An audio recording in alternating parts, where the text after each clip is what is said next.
आप सभी का स्वागत है रवि जोन फार्मिंग लीडर में। मैं रवि त्यागी, आपका होस्ट एंड दोस्त। मेरे सभी बुजुर्ग और किसान साथियों को मेरा राम राम।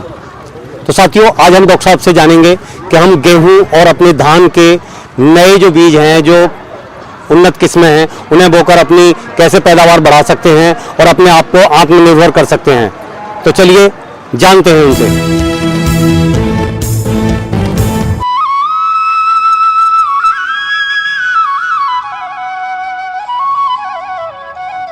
किसान भाइयों, हमारे चैनल को सब्सक्राइब करें और घंटी के बटन को जरूर दबाएं। सर जी, आपका बहुत बहुत स्वागत है हमारे रवि जोन फार्मिंग लीडर में। जो सामने से हमारे किसान भाई देख रहे हैं, पहले तो उन्हें अपना परिचय दें और आपका जो ये संस्थान है इसके बारे में जानकारी दें कि वो किसान साथियों के लिए क्या क्या चीज़ें और क्या क्या सुविधा प्रोवाइड करा रहे हैं। सभी किसान भाइयों को राम राम। किसान भाइयों, मेरा नाम डॉक्टर दिलीप कुमार गोसाई है जी। और मैं राष्ट्रीय डेयरी अनुसंधान संस्थान करनाल में, जहाँ ये डेयरी मेला लगा हुआ है जी, यहाँ मैं प्रधान वैज्ञानिक के पद पे रहा हूँ और पिछले साल ही सेवानिवृत्त हुआ हूँ। मैं कृषि विज्ञान केंद्र और डेयरी प्रशिक्षण केंद्र का 12 साल अध्यक्ष भी रहा हूँ। तो मैं पुनः स्वागत करता हूँ त्यागी साहब, आपका भी बहुत बहुत स्वागत है। मैं संस्थान के बारे में ये कहना चाहूँगा कि हमारा राष्ट्रीय डेयरी अनुसंधान संस्थान जो है ये पूरे विश्व में दुधारू पशुओं में, विशेष रूप से गाय और भैंसों के नस्ल सुधार हेतु, दूध की बढ़ोतरी हेतु एक प्रोडक्शन विंग है, वो काम करता है। एक प्रोसेसिंग है कि दूध से विभिन्न कैसे हम बना सकते हैं पदार्थ या उत्पाद, तो उस पर अलग विंग काम करता है। तो हम मुख्यतः यहाँ शोध कार्यक्रम चलाते हैं, रिसर्च करते हैं जी। और हम यहाँ पर प्रशिक्षण भी देते हैं और हम प्रचार प्रसार एक्सटेंशन का काम भी करते हैं। तो हमारा शोध एक कार्यक्रम है, बच्चों को पढ़ाना, हमारा MSc PhD कराना ये दूसरा काम है। और तीसरा उद्देश्य जो संस्थान का है वो नवीनतम तकनीकियों को विकसित कर उनका प्रचार प्रसार करना है ताकि पशुपालकों को लाभ हो जी। तो अब और अगली जो कड़ी है उसमें आप जो है किसान भाइयों के लिए सीड्स वगैरह या उस पर आप क्या कर रहे हैं? मैं ये कहना चाहूँगा कि राष्ट्रीय डेयरी अनुसंधान संस्थान के KVK में, कृषि विज्ञान केंद्र में जी, नवीनतम जो बीज आते हैं भारतीय कृषि अनुसंधान संस्थान नई दिल्ली के, या करनाल स्थित जो भारतीय गेहूं एवं जौ अनुसंधान संस्थान है जी, या केंद्रीय मृदा लवणता अनुसंधान संस्थान है, हम उनसे नए बीज लेके बनाते रहे हैं। और हमारे यहाँ एटिक एक यूनिट है, वहाँ से वो बीज बिकता है जी। मगर बीज इतना नहीं बन पाता है कि हम सारे किसानों को उसको पहुंचा दें। तो उस संदर्भ में हमें बहुत साल पहले भारतीय कृषि अनुसंधान परिषद नई दिल्ली से ये आदेश हुआ था कि हम गांव स्तर पे बीज बनाने की क्रिया कार्यकलाप किसानों को समझाएं। तो आज हमने यहाँ पर कई किसान ऐसे तैयार कर दिए हैं जो अच्छा जनक या प्रजनक बीज, ब्रीडर या फाउंडेशन सीड जो है संस्थानों से लेते हैं और वो बीज को बनाते हैं। उनका बीज बिकता नहीं था तो इसलिए फिर मेरे को आगे आना पड़ा। तो फिर लोगों में विश्वसनीयता बढ़ी, तो किसान भी बेच रहे हैं और मैं उनको बेचने में सहायता भी करता हूँ। फिलहाल गेहूं के हमने जो बीज लगाए हैं इस साल HD 2967 बहुत लगता है पंजाब, हरियाणा, पश्चिमी उत्तर प्रदेश में, मगर ये कुछ पुराना हो गया है। 3086 ने उसको रिप्लेस किया है। 3086 के बाद इस साल 3226 एक नया बीज आया है, HD 3226, ये काफ़ी जगह गया है। और इसके साथ साथ ही यहाँ करनाल स्थित जो भारतीय गेहूं एवं जौ अनुसंधान संस्थान है, उन्होंने 2 किस्में ईजाद की हैं। एक का नाम है DBW 187। DBW 187 इसकी बहुत भारी डिमांड रही है और संस्थान इस बात को मानता है कि ये काफ़ी ज़्यादा पैदावारी देगा। ये 29 क्विंटल 30 क्विंटल प्रति एकड़ भी टच कर सकता है। अच्छा। और दूसरी जो है ये इस बार पॉपुलर होगी, इसका नाम है DBW 222। अच्छा, DBW 222 जी। ये दोनों ही किस्में बहुत अच्छी उतारी गई हैं। इनमें इसकी किसी भी प्रकार के रोग आने की कोई संभावना नहीं है। ट्रायल मोड में ये मेरे को पिछले साल मिल गए थे जी। तो मैंने इनको अपने खेत में परीक्षण हेतु लगाया था और मैंने इनको बहुत अच्छा आंका है। तो हम किसान भाइयों से अनुरोध करेंगे कि वो 2963, 3086, 3226 तो लगा ही रहे हैं, मगर अगले साल DBW 187 और DBW 222 की ओर भी आए तो उनको आर्थिक लाभ मिलेगा। इसमें पैदावारी भी है और गेहूं का जो भूसा होगा गाय भैंस के लिए वो भी प्रचुर मात्रा में उपलब्ध होगा जी। तो सर, ये तो आपने बात की गेहूं के बीजों की जी।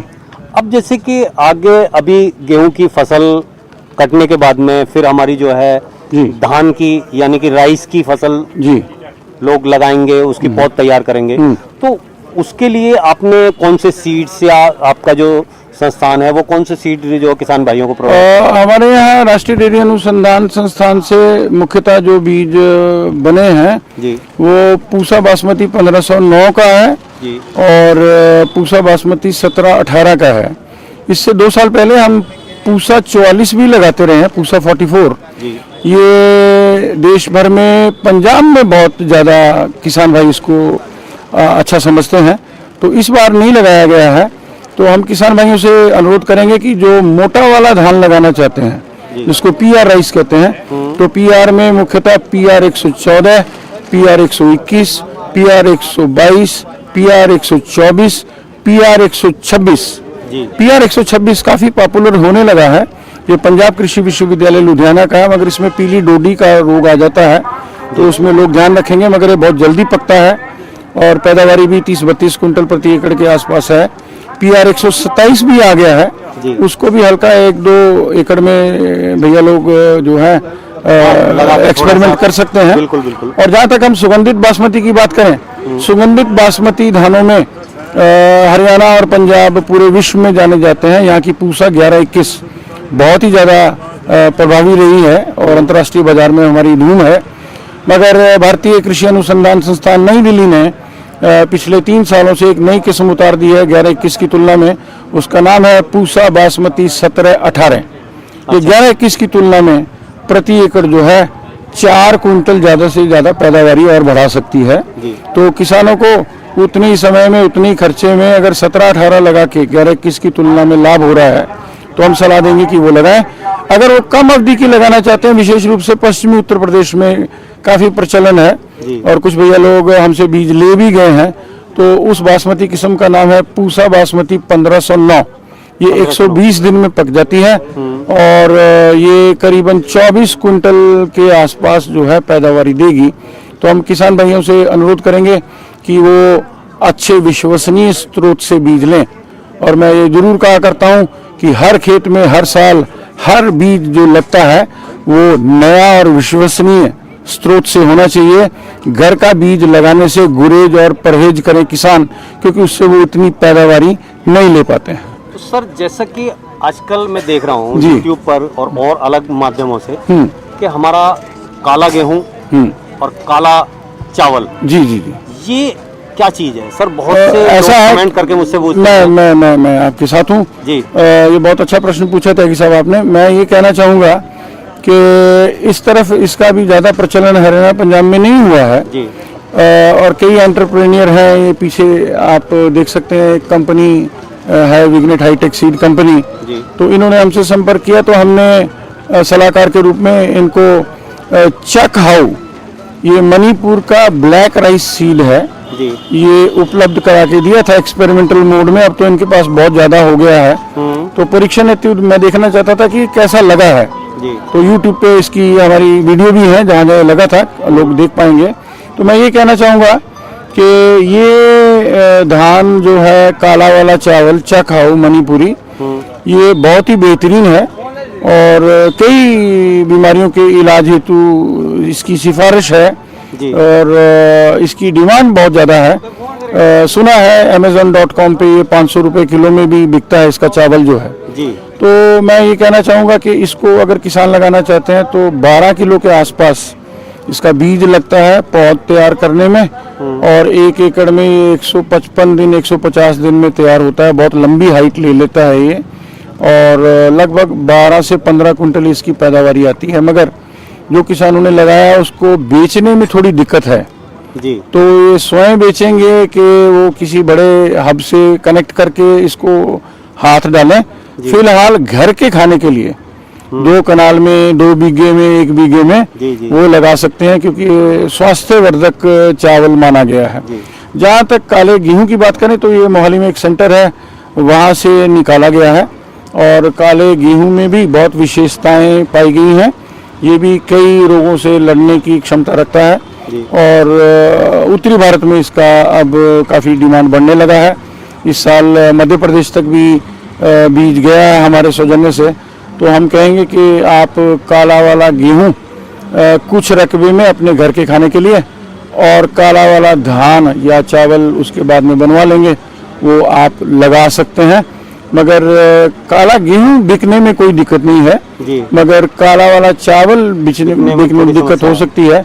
तो किसान भाई उतना ही हाथ इसमें डालेंगे जितना वो रिस्क ले सकते हैं।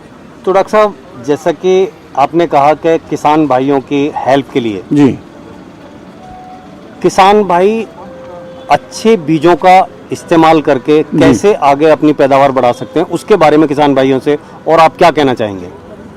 मैं तो किसान भाइयों से हमेशा हर मंच से यही कहा करता हूँ जी कि अगर किसान भाइयों ने किसी राष्ट्रीय स्तर के संस्थान से जी बीज लिया है और वो चाहे ट्रूथफुली लेबल ही लिखा है उसमें, जी वो सर्टिफाइड प्रमाणित भी नहीं है, तो वो अगले साल उसका बीज इस्तेमाल कर लें, मुझको कोई ऐतराज नहीं है जी। मगर अगर उनके घर में पीछे 5 साल पहले कोई बीज आया था, हर बार वो ड्रम में रखते आ रहे हैं जी, उसकी गुणवत्ता कैसी हो गई है, उसमें बीमारियों से लड़ने की रोग प्रतिरोधकता कम हो गई है, तो मैं चाहूँगा कि सीड का रिप्लेसमेंट जरूर होना चाहिए जी। और इसमें कोई बहुत बड़ा खर्चा नहीं होता है। किसान कहा करते हैं कि डॉक्टर साहब नहीं हमको बजट देखना होता है, तो मैं चुटकी लिया करता हूँ कि जब शादी होती है डीजे पे डांस होता है और वहाँ नोट बरसाने हो तब तुम्हारा बजट कहीं नहीं जाता है, तब बजट की और जब हमारा व्यवसाय है, हाँ जी, हाँ जी, दिस इज आवर बिजनेस, बिल्कुल बिल्कुल। इसमें इन्वेस्ट करना हो, 1 एकड़ में 500 से 700 रुपए का बीज लगता है चावल की अगर मैं बात करूं, और सब्सिडाइज रेट पे सरकार 900 रुपए में बैग देती है गेहूं का 40 किलो का, प्राइवेट से ले गए तो वो 1200 से ऊपर नहीं देता है। तो अगर बाजार और सरकार से प्राइवेट से लेके विश्वसनीय स्रोत से लेते हैं, 1 कुंटल की भी पैदावार बढ़ जाती है तो 1890 रुपए का है, आपको 500 फिर बच गए। जी जी। तो हम ये चाहेंगे कि किसान अपनी खेती को व्यावसायिक ढंग से अब सोचे।